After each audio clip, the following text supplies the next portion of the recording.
अभी नज़्मों ने पिछले जख्म पूरे तौर पर गिने नहीं, अभी शेरों ने पुरानी जुदाइयां मुकम्मल तौर पर समेटी नहीं, अभी लफ्जों ने पहले अहद के दुख सारे के सारे परोए नहीं।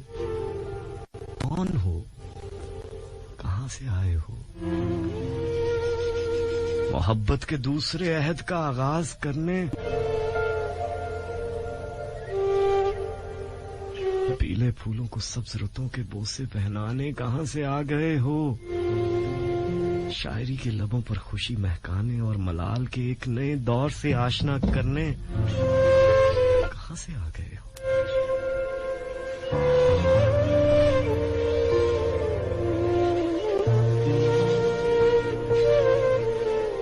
होंठों पर हजूम बांधा तो तन्हाई रो पड़ी, कानों में शोर उतार के गुम कर दिया तो खामोशी ने दिल को चिर कर रख दिया। फरार तो शायद सिर्फ अपने आप से ही होता है, फर्क सिर्फ इतना है, पहले पानी में सांस ले रहा था और अब खला में। ये बंद दरवाजे ही हैं जिन्होंने खुली फिजाओं का रूप धार रखा है। मैं लौट आया हूं, हर एक समत से जख्मों पर उंगलियां रखना तुम्हें कितना अच्छा लगता था, और मेरा सब्र भी।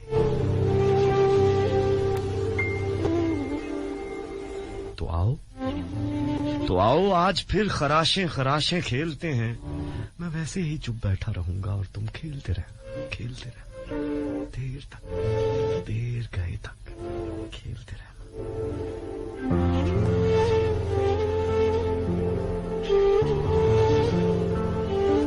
ख्यालों ही ख्यालों में सूरज बांटते हैं, उसकी गली में जलती रोशनी की नजर उतारते हैं। ख्यालों ही ख्यालों में चांद पहना आते हैं।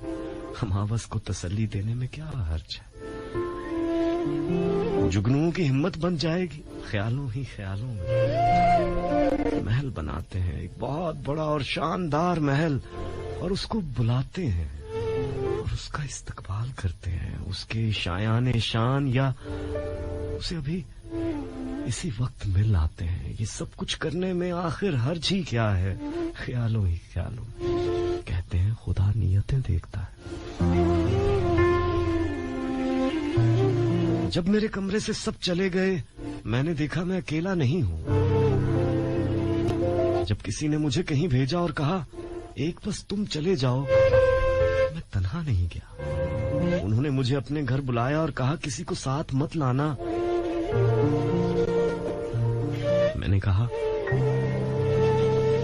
ये तो मुमकिन नहीं, अलबत्ता मेरे साथ कोई दूसरा नहीं होगा। मैं वहां पहुंचा, उन्होंने कहा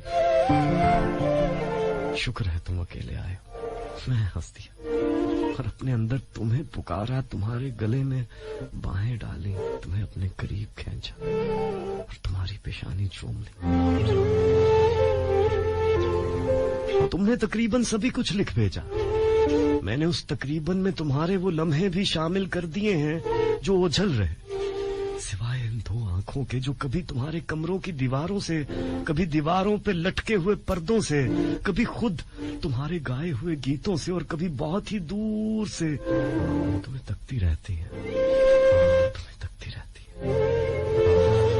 सिवाय इन दो हाथों के जो तुम्हारे घर के दरवाजे पे उगे हुए दरख्तों के पत्ते तोड़ते और जमा करते रहते हैं, जो तुम्हारे लिए पहली बार दुआ मांगने को उठे थे और अब तक नीचे नहीं गिरे। सिवाय इन उंगलियों के जो किसी और के बारे में भी लिखें तो लिखा तुम्हारे बारे में जाता है। सिवाय इस रूह के जो किसी बादल की तरह तुम्हारी यादों की नमी संभाले, बेचैनी से इधर उधर भागती फिरती है, तुमने लिखा नहीं और मैंने तकरीबन में शामिल नहीं किया। कभी कभी चीजें कुछ वजूद होते ही ऐसे हैं जिन्हें तकरीबन में शामिल नहीं किया जा सकता। तुम्हारा मिलना भी खूब और ना मिलना भी एक गम आलूद खुशी और एक हंसता मुस्कुराता दुख। जैसे किसी ने रास्ता दिखला के पांव बांध दिए हो, या जैसे किसी ने पर काट के पिंजरे का दरवाजा खोल दिया हो। मिलते हो और शहर उदास कर जाते हो। शहर भी अजीब है, खुशी से रो देता है और दुख से हंस पड़ता है। बिल्कुल मेरे दिल के शहर की तरह। रोता है तो घड़ियां ठहर जाती हैं, हंसता है तो सदियां उड़ने लगती हैं। तुम्हारे मिलने और ना मिलने की तरह, मेरे रोने और हंस पड़ने की तरह, बेयकीनी के सुख और बेचैनी की हैरत की तरह।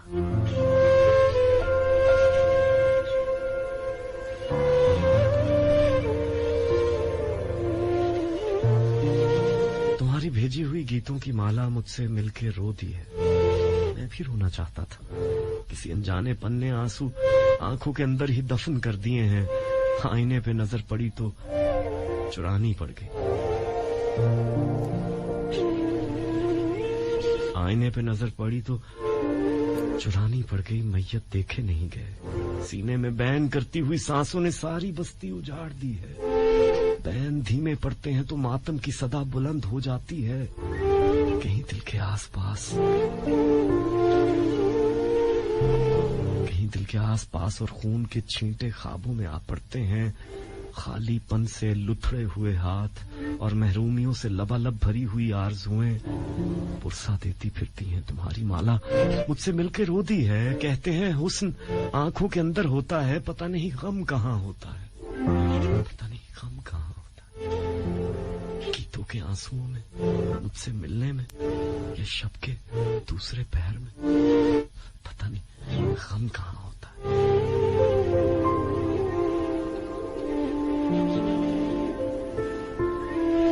तुमने लिखा है शायद कोई किसी को याद करता है। शायद मुझे अच्छा लगा है। जैसे ईमान की कोई मंजिल हो, मुतजलजिल करता फिरता ईमान। मैंने एक बार सोचा था शायद मुझे तुमसे मोहब्बत है।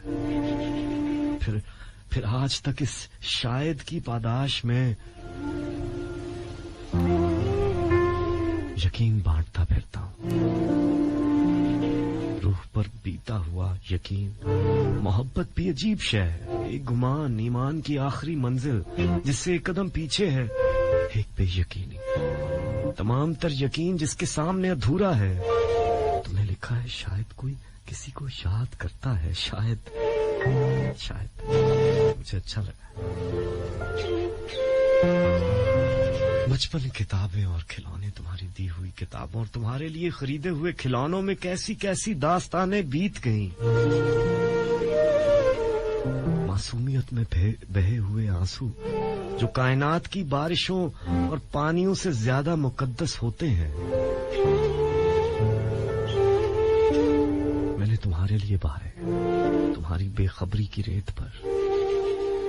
तुम्हें याद है एक बच्चा तुम्हारे लिए सारी सारी रात जागता था, भोली और पाकीज़ा बेखाबी। हजारों रातें और हजारों नींदें कुर्बान और हजारों रत जगे।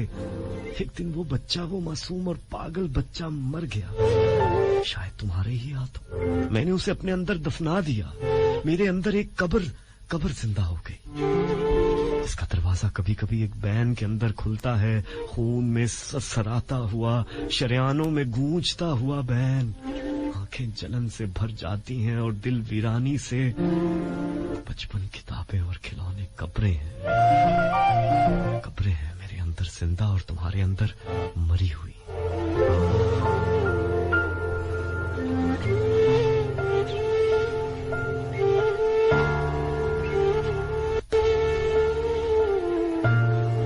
सब अपनी अपनी जगहों पे कैसे। क्या तुमने कभी अपने घर की दीवार को गौर से देखा है? मैंने जब कभी भी अपने घर की दीवारों पे निगाह डाली, उन्हें अपनी तरफ घूरता हुआ पाया। अपनी तमाम तर पथरीली बेचारगी और कंक्रीट रहम और हमदर्दी के साथ। खासतौर पर अपने कमरे की दीवारों को। क्या तुमने कभी उनके करीब जाके, उनके बहुत करीब जाके उनकी पेशानी को छुआ है? मैंने एक बार छुआ था, मेरा हाथ ठंडक से जल गया। वो यख बस्ता लम्स आज भी मेरी हथेली पर मौजूद है। शायद तुमने अपने पिछले खत में मुझे एक डर भेजा था, और उससे पिछले में भी वो डर मुझ तक पहुंचा, मुझसे मिला और फिर खुद ही डर गया। उसी लम्हे मेरी तकदीर के किसी कोने, किसी दूर उफ्तादा कोने में कोई सहमा हुआ लम्हा हंस दिया। मैंने कोशिश की मेरी आंखों के भीगे हुए गोशे किसी को नजर ना आ सके। मुझे पता है हमारा बचपन किसी का भी बचपन किसी भी लम्हे कोई भी शरारत उछाल सकता है। वो फिजाओं में चमक कर मादूम हो जाए या किसी के दिल पे जा पड़े, हवाओं की मर्जी। मैं तो पहले ही अपने बेदीवारों दर और बेसाया पहलू में एक दुखा हुआ दिल लिए फिरता हूँ, कच्चे पक्के आंसुओं की पनाहों में छुपाता फिरता, कभी किसी के होंठों से निकले हुए ठंडे और मीठे लफ्जों की आड़ में और कभी किसी दोस्त को लिखे हुए खतों की ओट में। कैसे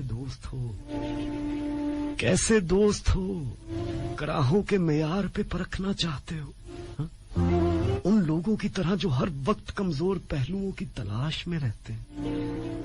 हदफ बनाने वाले लोग चारों तरफ हर तरफ फैली हुई खारदार तारें।